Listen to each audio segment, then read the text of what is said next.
दोस्तों नमस्कार, मैं हूँ प्रीति रंजन और मैंने बनाया प्रीति टेरेस गार्डन। दोस्तों आज के वीडियो में मैं आपको बहुत ही इम्पोर्टेंट टिप्स देने वाली हूँ और मेरी शुरुआत होती है आपको हमेशा ही कुछ अचीवमेंट से, क्योंकि देखिए दोस्त, हम कोई भी काम करते हैं कुछ पाने के लिए। अगर हमको कुछ पाएंगे नहीं तो हमारा जो है एग्रेशन हमारा जो है बनेगा नहीं, उस काम के प्रति इंटरेस्ट नहीं बढ़ेगा। तो इसीलिए सबसे पहले मैं आपको दिखाती हूँ कि मेरी अचीवमेंट कहाँ तक चल रही है और मैं कहाँ तक इसको जो पाना चाहती हूँ उसमें कहाँ तक मैं सक्सेस हूँ। तो दोस्तों देखो, आज मैं आपको कुछ इम्पोर्टेंट टिप्स ये दूंगी। मेरा एक सीरीज चलेगा, उसमें मैं आपको बताऊंगी। देखिए, पौधों के लिए सबसे ज़रूरी क्या होता है। पौधों के लिए ज़रूरी होता है, देखिए हमारा साथ के साथ आप अचीवमेंट भी देखते रहिए और कुछ इम्पोर्टेंट टिप्स भी सुनते जाइए। तो देखो, ये मेरा ग्रीन चिली है जो काफ़ी अच्छा फला हुआ है, आपको दिख रहा होगा। तो ये ग्रीन चिली काफ़ी अच्छे मात्रा में नीचे से ऊपर तक फला हुआ है। ये देखिए, नीचे से ऊपर तक ये ग्रीन चिली फला हुआ है। और ये और भी ग्रीन चिली है मेरे जो फले हुए हैं और काफ़ी मैं तोड़ भी रही हूँ साथ के साथ। तो ये ग्रीन चिली है और साथ में ये आपको यहाँ पे कुछ अंजीर भी है जो फला हुआ है और ये करी पत्ता है, करी लीव्स है। तो ये सब देखते के साथ साथ मैं आपको इम्पोर्टेंट टिप्स ये बताने वाली हूँ कि जैसे पौधों में हमें, आपको भी जहाँ तक थोड़ा भी नॉलेज होगा तो ये पता होगा कि पौधों में यूरिया और पोटास, NPK यानी नाइट्रोजन, और P फॉस्फोरस और K पोटास। तो ये हमें 3 चीज़ बहुत ही इम्पोर्टेंट होता है। तो ये मेरा साथ के साथ देखिए, ये करेला, ये गर्मी का करेला मेरा ये फलना शुरू हो गया है, आपको दिख रहा होगा। अब तोड़ने के लिए भी ये छोटी वाली करेली मुझे लग रही है, तो ये थोड़ा बहुत तोड़ने के लिए भी हो जाएगा। तो ये करेला भी मेरा फल गया है। हाँ, तो दोस्त हम कहाँ चल रहे थे कि पौधों में नाइट्रोजन, फास्फोरस और पोटास और यूरिया ये बहुत ही इम्पोर्टेंट है।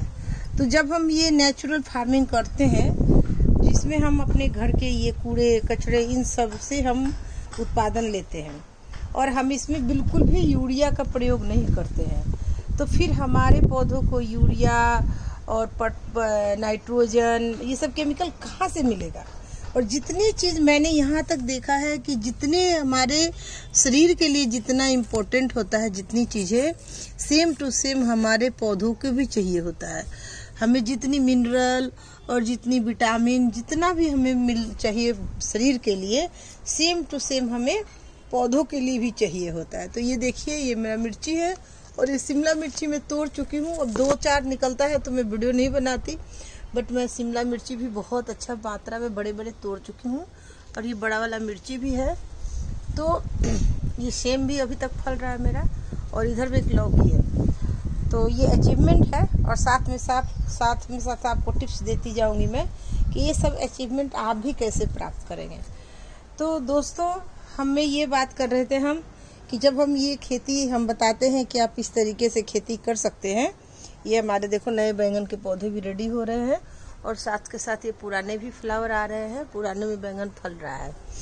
तो जब हम ये नेचुरल खेती करते हैं तो ये सब केमिकल की पूर्ति कैसे करते हैं। तो दोस्तों, सबसे पहले हमने बचपन में बायोलॉजी में पढ़ा है नाइट्रोजन चक्र, कार्बन चक्र। तो ये सब जो प्रकृति ने हर चीज़ की व्यवस्था कर रखी है।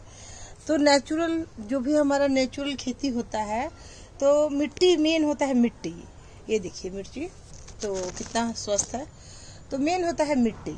तो मिट्टी जो है, अगर आपके मिट्टी में जीवाणु है, तरह तरह के जीव है पल रहे हैं, तो वो जीवित मिट्टी है।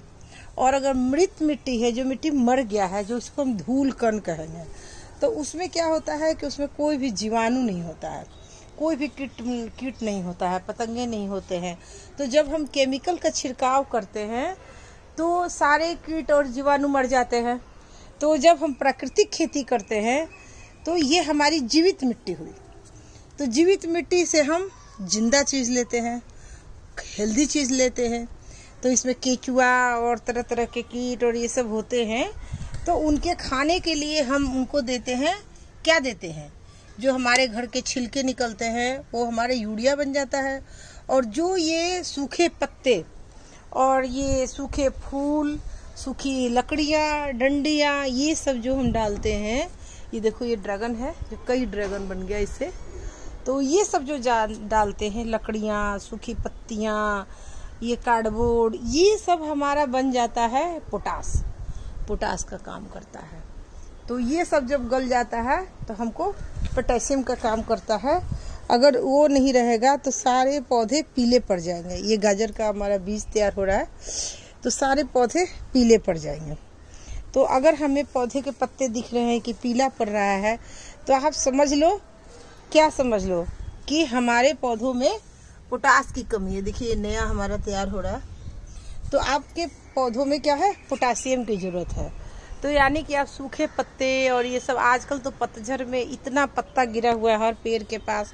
मैंने तो कितनी बोरी, 2-4 बोरी अपने काम करने वाले किसी से भी पैसे देके, खुद थोड़े पैसे देके मैं उठवा लेती हूँ। तो या हम खुद भी ले आते थे 2-3 बोरी। तो ये पत्ते आप रख लो और घर के कूड़े कचरे के साथ मिक्स करके आप देखो, घर का आपका कूट है। ये केला का छिलका है जो छिड़काव में काम आता है, या जड़ में दो, तो ये भी पोटास का काम करता है, मैग्नीशियम का काम करता है। तो ये देखो ये हमारा सेम अभी तक फल रहा है। तो ये देखो, ये आप देखो सामने, मैं कई बार आपको ये भरते हुए दिखाई हूँ।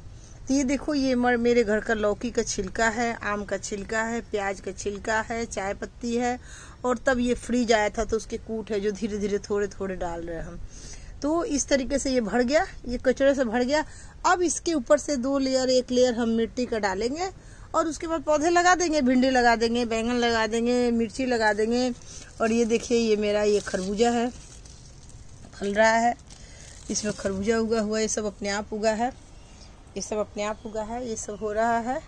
और अब मैं आपको बिल्कुल एक बढ़िया एकदम इम्पोर्टेंट चीज़ दिखा रही हूँ, जिसको देख के आप भी खुश हो जाएंगे। आपको मैं एक लौकी दिखाई थी, आज मेरे पास असंख्य लौकी फला हुआ है। देखिए बहुत सारे लौकी फला हुआ है। मैं इसको गिनती नहीं करूँगी क्योंकि मुझे अच्छा नहीं लगेगा गिनते हुए, क्योंकि ये फल जाए तो मज़ा आएगा। ये देखिए ये लौकी है जो काफ़ी सारा लौकी फला हुआ है, एक टब में है, छोटे से टब में। तो ये सब अचीवमेंट है।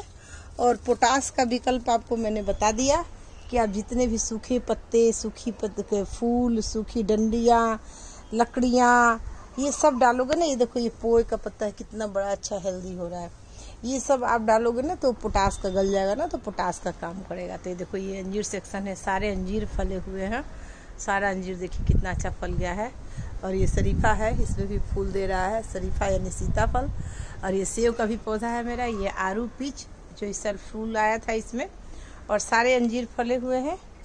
ये मेरा एक साइड अंजीर के सारे पौधे दे रख दिए मैंने, तो सारे अंजीर फल गए हैं। और ये देखिए बिल्कुल फ्री, इस पे कोई पैसा खर्च नहीं करती मैं। शुरू में थोड़े हुए थे पैसे खर्च, जैसे जब सब कुछ जुगाड़ लगाना था तो कबाड़ी वाले से मैंने टूटी फूटी बाल्टियाँ खरीदी, और थोड़े बहुत बच्चों को पैसे देकर या खुद भी ले आए, मिट्टी खरीद के ले आए। हाँ, साल में 1-2 बार मैं नर्सरी जाती हूँ, कोई पौधा है, बीज है। ये देखिए मेरा मौसमी भी फला हुआ है, तो कोई पौधा है, बीज है, या गाय का गोबर है, तो 1-2 बोरी गोबर ले आती हूँ, जिसमें थोड़ा बहुत मिक्स करते रहती हूँ। तो ये है मेरा प्राकृतिक खेती। और इसमें पोटास की पूर्ति हम कैसे करेंगे, प्राकृतिक पोटास कैसे देंगे। और ये गाजर का फूल, गाजर का बीज बन गया है। तो प्राकृतिक पोटास का विकल्प क्या है और कैसे देते हैं हम प्राकृतिक पोटास, हमारी ये प्राकृतिक खेती है। तो ये मैंने आज आपको बताया, आशा है आपको ज़रूर अच्छा लगा होगा। और आगे मैं यूरिया और नाइट्रोजन ये सब के बारे में भी जितनी मुझे अभी तक के अनुभव से नॉलेज हुआ है मैं आपको बताते चलूँगी। ये मेरा पालक का बीज रेडी हो रहा है। ये मेरा ये देखो, ये आपको चुकंदर हो गया है, चुकंदर भी हार्वेस्ट हो रहा है धीरे धीरे। और ये फ्लावर अभी तक चल रहा है। तो धीरे धीरे मैं आपको जितनी भी अभी तक अनुभव हुआ है मुझे, तो आपको मैं बताते चलूँगी। तो ये रहा आज का है कि हम प्राकृतिक पोटास की पूर्ति कैसे करेंगे। Thank you.